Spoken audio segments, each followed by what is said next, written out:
Happy Friday, everyone. We've made it to the end of the week. It's been a busy week, but we've made it. We've got here. It's almost time for the weekend. Okay weather, I guess I should say. It's still pretty cold, but sunny out at least. But hope you all have a great and safe weekend. Watching, I bet, a lot of football, a lot of college basketball, and we'll definitely get into all of that. But quick rundown of today's show on the Media Row podcast with me, Justin Miller. First up, Drake women's basketball lose a really tough one at home last night against Belmont. And then you have the men for the Bulldogs traveling on the road to the house that Larry Bird built, going to Indiana State to really face a team that mirrors them very well. And then we'll talk a little tennis, which is rare, but I'm sure you guys have seen what happened at the Australian Open, and I love it. And I think it's perfect for tennis. And then we'll end the show today with a little bit of NFL playoff talk and kind of give our opinions on the games coming up this weekend. As always, make sure to like, subscribe, comment, all that good stuff. Make sure, you know what, call me out. You know, if you listen to my NFL picks later today and you don't like a single one, call me out on it. I love those discussions.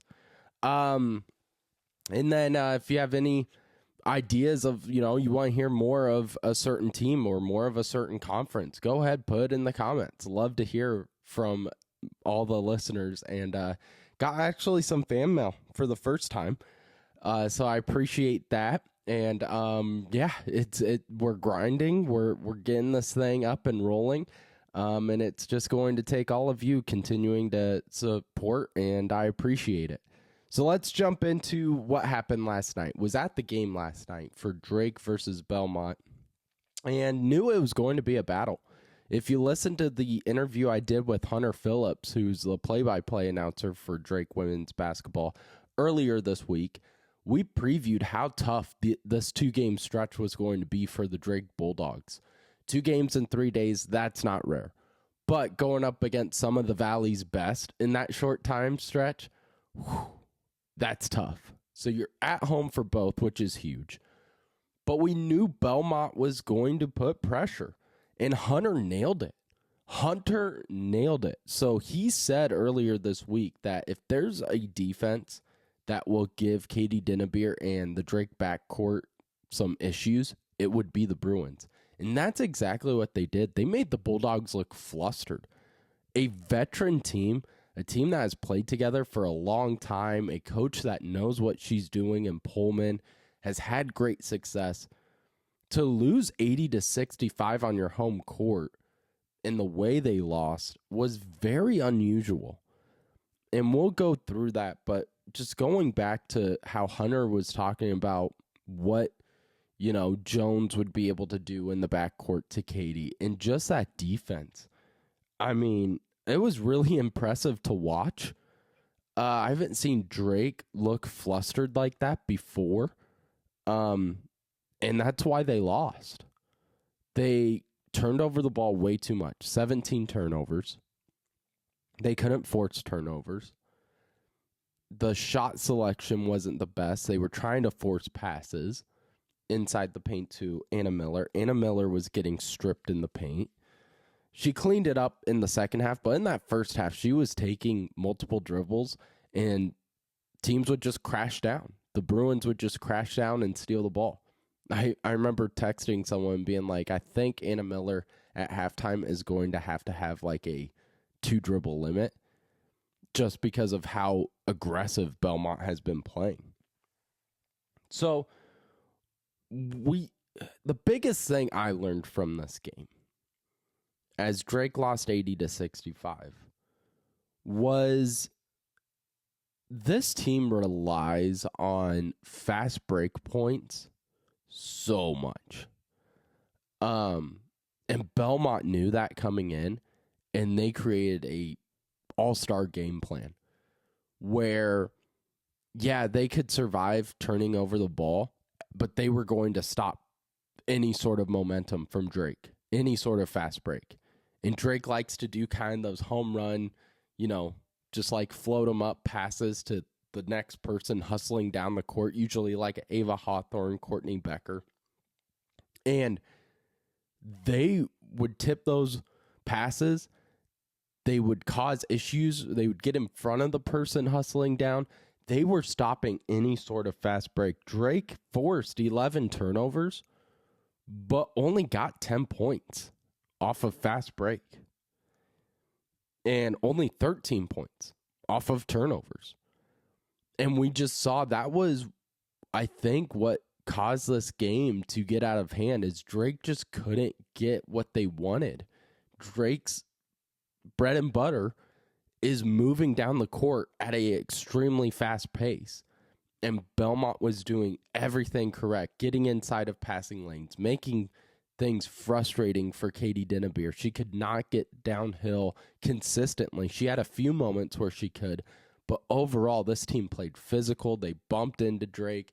And, fans were upset with the refs, but, it was just a physical game.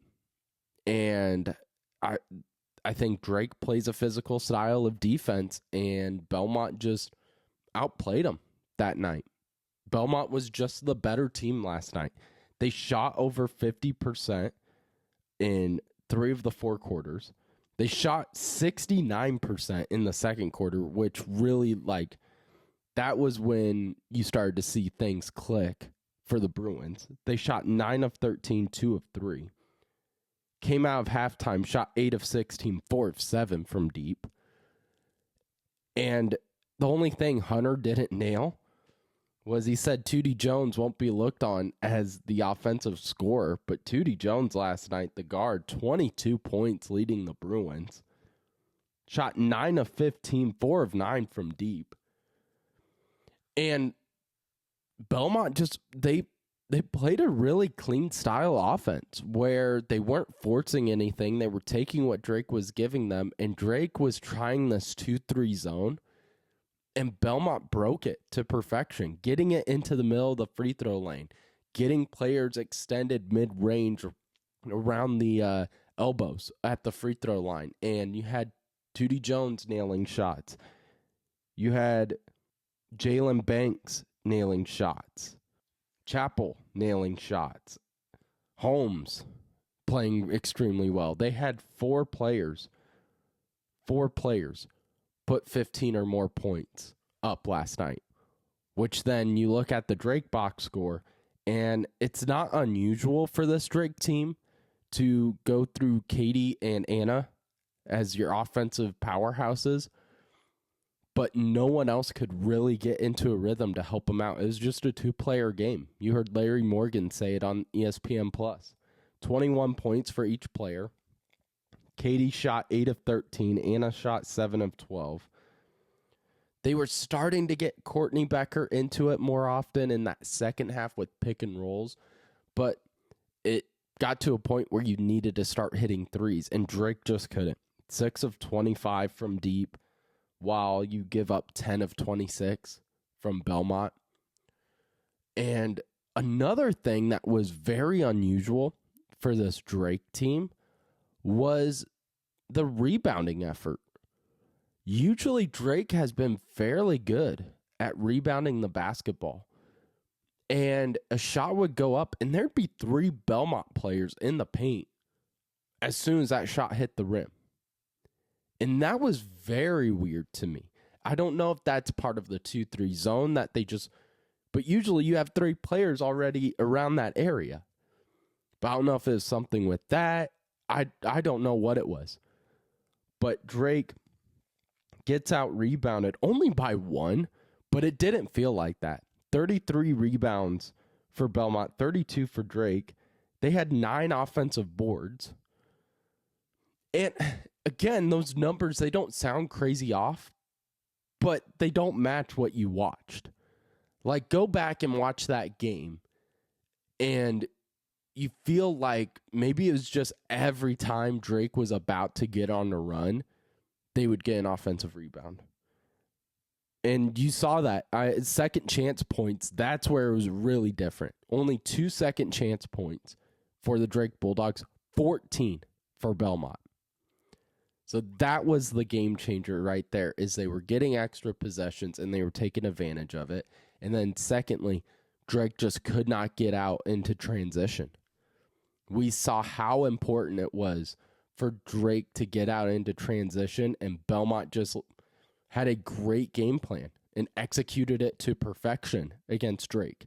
Slowed down the fast guards, and Katie Dinnebier, Ava Hawthorne was able to contain post players like Courtney Becker, Anna Miller, make things uncomfortable for them.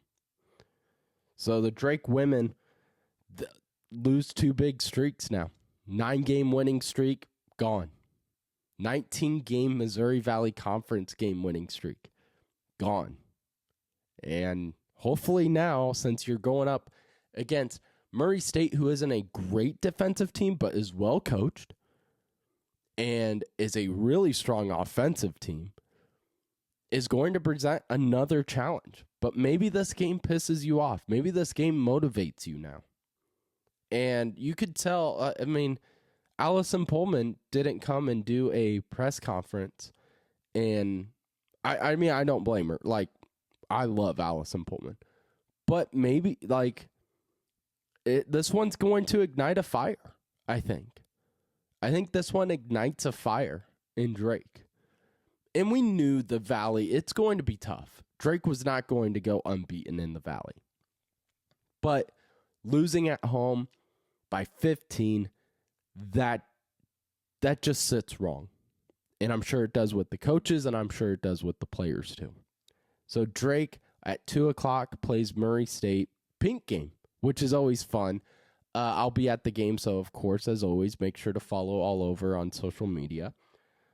And,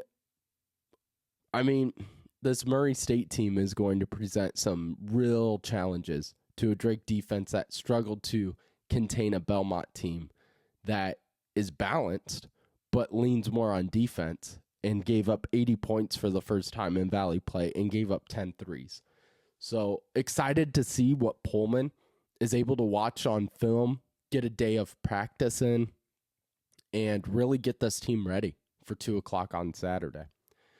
So while the Drake women play on Saturday at 2, Drake men play in the afternoon on the road against Indiana State. Drake fans know how tough Indiana State, that travel can be. It always feels like these games are close.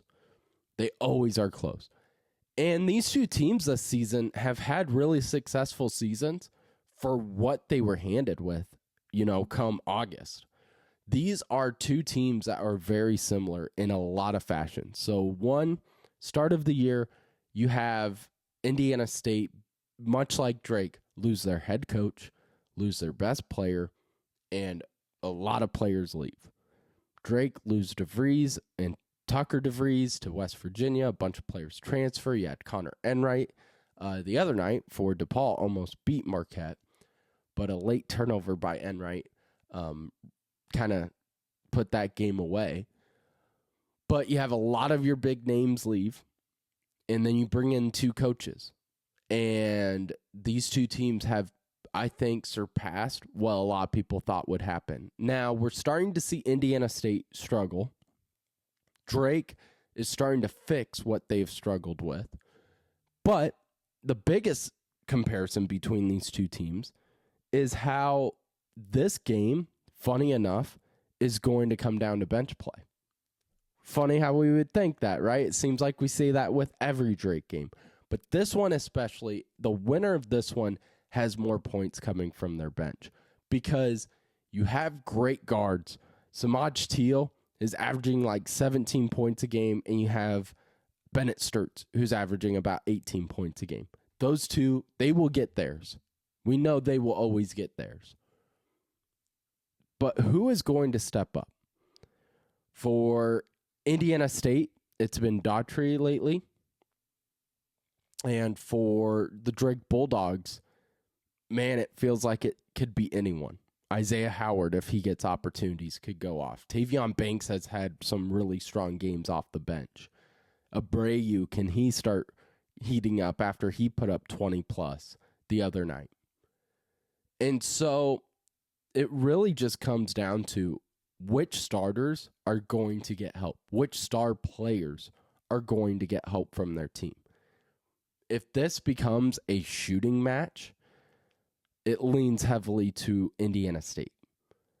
If this game is a slower pace game, if Drake is able to force Indiana State into some traps, into some turnovers, it definitely favors Drake. And that's why, looking at this one, Indiana State just got embarrassed on the floor in Peoria. And they're going to be upset. They're going to want to show off what they can do at home against Drake, another team that's won the best in the Valley. A great opportunity for Indiana State. But I'm going to lean towards Drake because I've trust in Ben McCollum. I've trust that McCollum is slowly figuring out what has gone wrong. He's fixing it. Hopefully give Isaiah Howard more minutes. I know he wanted to the other night, but just it became a closer game against Illinois State. So I think McCollum fixes the issues that we've seen, and I think the Drake Bulldogs pull this one off. It's going to be close. We know it's a Drake Bulldog game, so it's going to be close. But I just funny enough, I like the depth with Drake more than I do Indiana State. I think Tavion Banks is tough to guard, and I think he's starting to heat up. I think Ferguson plays really well. He's starting to get better on defense fundamentally. So he's going to cause issues in the paint coming off the bench. Isaiah Howard, get him some more minutes and let him cook. Let the freshman continue with this burst of confidence he's had. And the Drake bench, while they only average 18 points per game throughout the whole season, what we've seen them do lately has given me confidence going up against a team like Indiana State, where it's going to come down to bench play, that Drake will win this, because in 2 of the last 3 games, the Drake bench has scored 20-plus points. So I like what Ben McCollum is doing. He's adjusting to what needs to be fixed, and he's getting the right guys out there, the right rotations. He's substituting correctly, and it's setting this team up for success. I think they continue that success and go down to the house that Bird built and take down Indiana State. So Drake men's basketball, they play Saturday at 6 o'clock. That game on ESPN+. Should be a good one. I'll be watching it right after I get home from the Murray State Drake women's game. So make sure to follow along on both of those games. So moving on, because it is a Friday show, so we like to kind of bounce around and have some fun. A big story. I'm not sure. I hope you saw this. I've seen it. It's all over the place. New York Times is talking about it. Hell, I think Rolling Stone is talking about it. But I'm not going to sit here and try to break down tennis. I like tennis, but I am that fan of oh, Wimbledon's on. I'll watch Wimbledon. I know when the U.S. Open is because of college football is usually around that time. And I know Chris Fowler has to bounce around. Those are about the 2 things I know.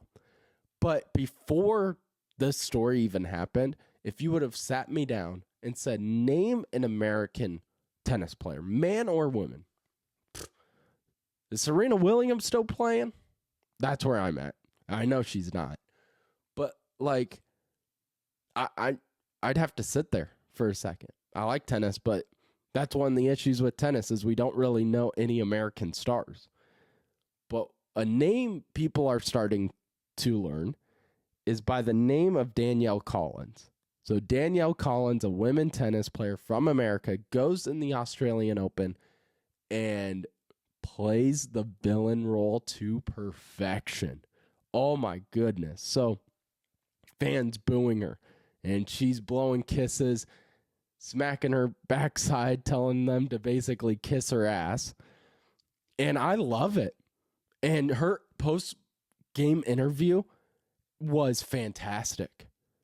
I loved the drama. Great answer out of her when they asked about how she felt of the people booing. She said, keep doing it because you're paying the big checks. You're giving me these big checks. People that come here and pay money to boo me, they help me because they pay me. Yes. Yes. Talk with confidence. Talk with your I love it. So Danielle Collins has become this new villain role in tennis, and it's exactly what tennis needs. Because like I said, I can't sit here and name 5 tennis players, let alone any from America. And that's what tennis needs right now. They need someone that's going to draw attention from outsiders, from people that aren't huge tennis fans. And now Danielle Collins talking her stuff and playing the villain role. We love a good villain. We love a good villain. It's why Nick Saban is now on College Game Day, because people will tune in and watch. It's why people hated Alabama. It's why people hate the Cowboys. We love a good villain in sports. And I mean, I think we're seeing, golf. You had the DeChambeau and Koepka drama, so people tuned into that. With tennis right now, they don't really have a huge, villain.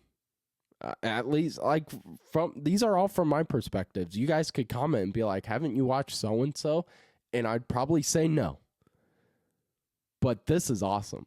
And now, even though will this little stint by Danielle Collins get 1 billion more viewers to tennis? No. But it'll get a handful, I bet. I bet you there's a few people now that are like, I'll watch her next match. I think I will. I'd have to look up when it is. And that's another issue. It's like, I didn't even know the Australian Open was going on. But I think this is a good starting point for how tennis can get back to being more in the front light. You get a good villain. And Danielle Collins, I love it. I love her talking her stuff.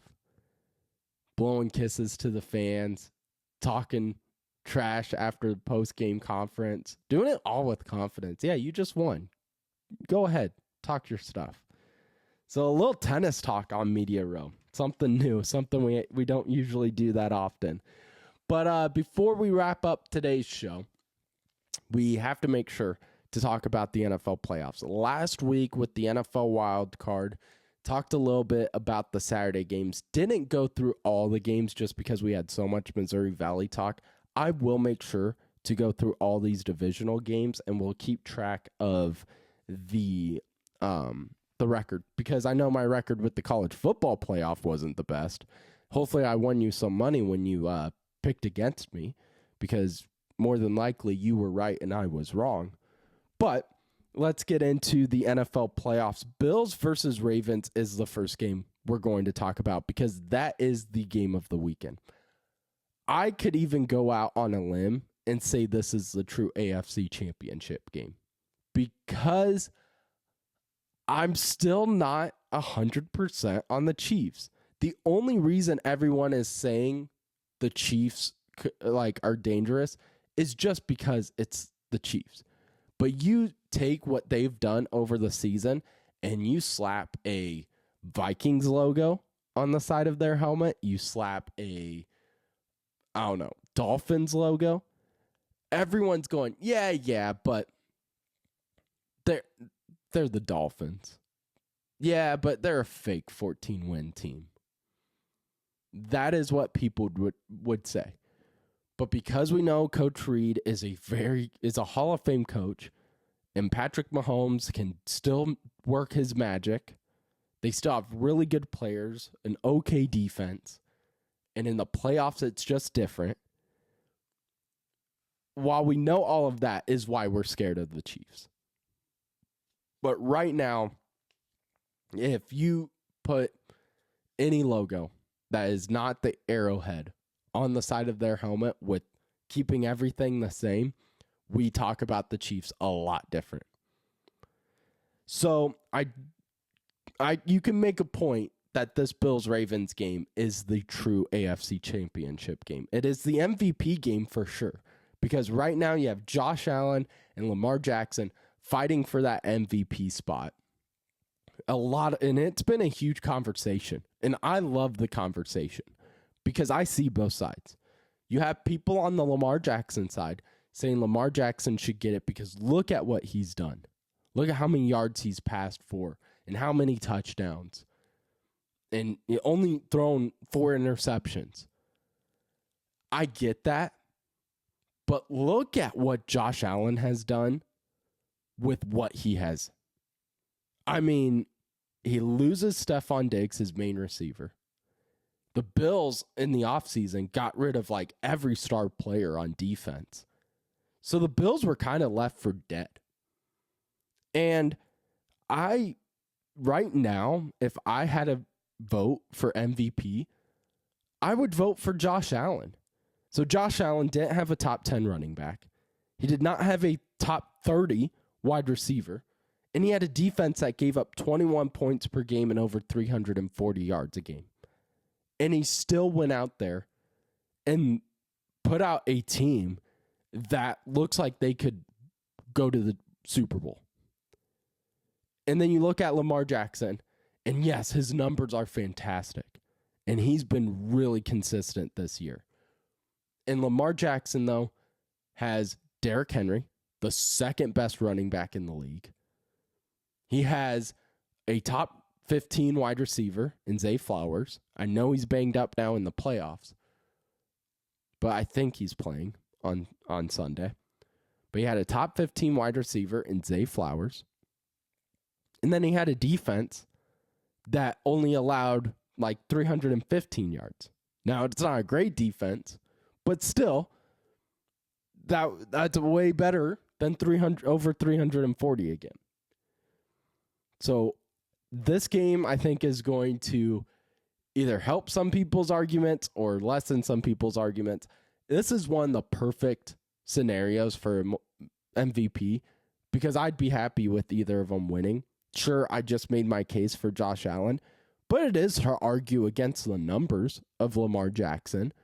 But I think if we only focus on the numbers and we don't focus on what we're watching, then it is hard to just say, well, then let the computers do it.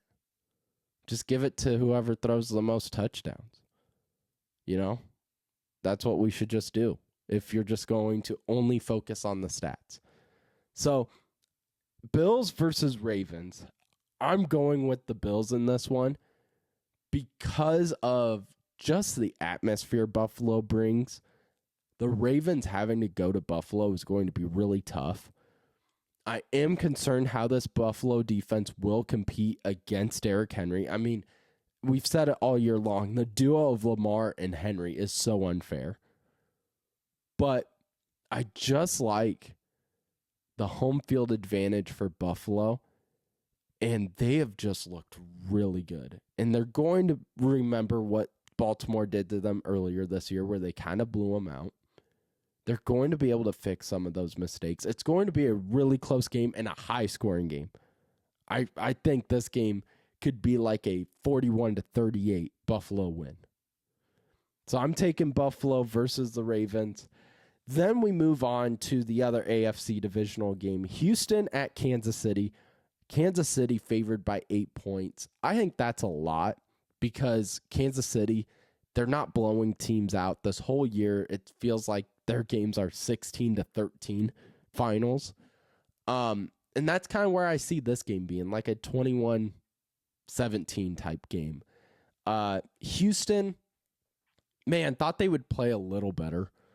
They dominated against a Chargers team, but that Chargers team I thought would play better too.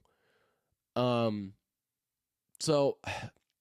I would love for Houston to upset Kansas City, but it's the Chiefs. And at home in the playoffs, they already beat Houston this year. Houston doesn't have their best wide receiver. Stroud has had to carry this entire offense. And I think the Chiefs grind this one out. The 8 points feel like a lot to me, though. I'm like maybe 6 to 4 point victory for Kansas City. So give me the Chiefs winning this one and that AFC Championship game the Chiefs could be in trouble with whoever they face, Bills or Ravens, could cause some major issues for Kansas City. Moving to the NFC side of things, Commanders and Lions, 9.5 for Detroit. I like that number. I think Detroit wins this by multiple scores. The Commanders are good, and you have now a franchise QB in Daniels. Just need a few more spots. Wide receiver is okay with McLaurin. Tight end is okay. But just need to get a few more spots filled. The defense isn't anything special. They had a grind out victory against Tampa Bay. But Detroit is on a different level. And people still get pissed at Dan Campbell for going for it on fourth downs usually. I like it. I love the aggressiveness. Give me Detroit, and that 9.5 feels right. So I like the multiple scores for Detroit to win at home. Rams and Eagles. Eagles favored by 6.5. Eagles dominating performance in the wild card against Green Bay. It just shows, if they can run the ball with Barkley, how dangerous this team is. The Rams right now, they have a lot of the emotion on their side of, being the team from LA and all the wildfire issues and the family issues. And, they have the emotion on their side too. But I like the offensive line better than for Philadelphia, better than Minnesota's, where we saw Darnold get sacked like once every other play.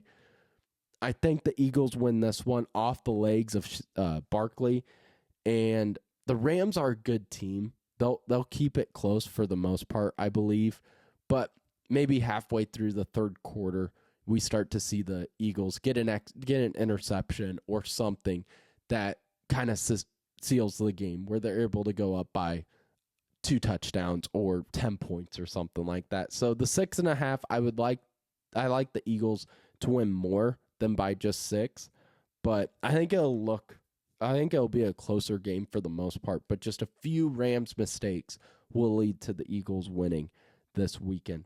So thank you guys again for a huge week for Media Row. A great interview with Hunter Phillips this week, so thank you to him. We'll post his preview for the Murray State tomorrow as well for our social media highlight. Today, probably post the conversation with Lamar and Josh Allen, so should be a fun one. Comment who you think should win MVP.